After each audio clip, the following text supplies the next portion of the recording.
Hey fam, Graham here from The Rendezvous, and we are jumping back into the book of Luke. We're going to be in chapter 2, verses 1 through 20.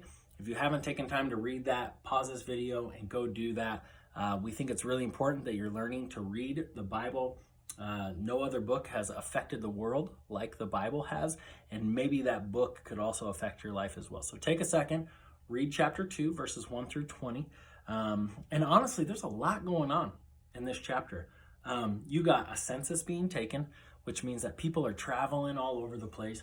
You got angels showing up and they're talking to shepherds, and then shepherds are showing up and they're talking to Mary and Joseph, and just all this stuff going on. And there's really only like 2 verses in this whole thing that actually talk about the birth of the Savior of the world. I kind of thought that part would get a little more of a highlight, but Luke didn't see it the same way. Who wrote this? So you've got all these things happening, and ending with the shepherds telling Mary everything that they had seen and heard. And it says this in verse 19. It says, Mary treasured up all these words, pondering in her heart what they might mean. And I'm trying to figure out, like, why is she taking this moment right now, right? What is it about these dirty shepherd dudes who show up that makes her really think about this? I mean, an angel has already shown up and told her that she's going to get pregnant. Another angel showed up in a dream to her fiance and told him everything that's going to go on. And now these shepherds show up, and it's like something is becoming more real to her right now. The only thing I can equate it to is I've been a dad for 10 years now. And when my son was born, Kayla got this picture of me holding him. And I'm holding him like this, like our faces are really close to each other. And I'm looking at him right in the face, and there's this look on my eyes that say, I will do anything in the world to take care of you. Now that's what my face looked like. Inside, I was actually freaking out. Inside, I was thinking, who would let me have this thing? Like, why would anyone allow me to be a father, right? There are much higher qualified people. Like, there should at least be like a, I don't know, multiple choice question test before they get you take one of these kids home or something. But I am scared to death, because when you hold that baby, right, even though it's been 9 months that you knew you were going to have a baby, but when you hold that baby, everything becomes so much more real to you. And I think maybe that's what Mary is experiencing right now. You know that sometimes there's this scene in a movie where like everything's coming together, like all the information is coming together, and it zooms in on the actor's face like this, and then it like zooms out, and there's usually like some screechy music or something like that, and the actor's looking like they're pondering something, and you realize like everything is coming together at this one moment, and the actor has just figured everything out. And I feel like that is what's happening right here. Now, in the Greek version of this, which is what it was originally written in, the writer, Luke, uses this word in Greek that doesn't mean that like she understood everything. Like she just figured it out like your teacher explained math to you, right?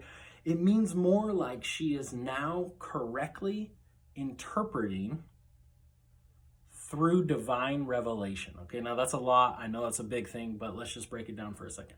She is now correctly interpreting. Her assumptions beforehand are now becoming real, right? And through divine revelation. So God has made, through these shepherds coming, through her holding this baby, through the different angels that have popped in and out of her and Joseph's lives, now she is correctly interpreting what God has had planned this whole time.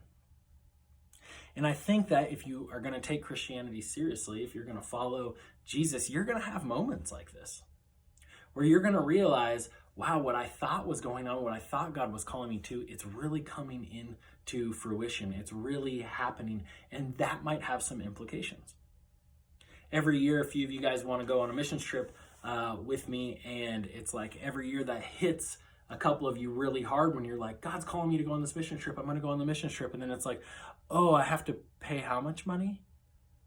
Right? There's like this realization of it becoming real, right?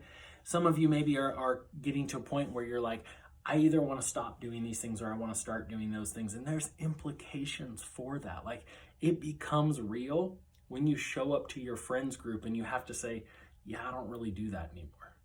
Or you have to start pursuing other people. Okay, this hit me super hard when I was a senior in high school. I had always planned that I was going to go to this place called Wyoming Tech. I was going to learn how to customize cars. This is like in the heyday of Pimp My Ride and all those things. I knew what I was going to do, but then one day God said, hey, why don't you become a youth pastor? And I was like, that sounds fantastic. Like youth pastors, they eat pizza and they go to camp like every year. Like that sounds fantastic. That's what I want to do. But then I had that realization moment like Mary had where I was like, oh snap, I have to go to college.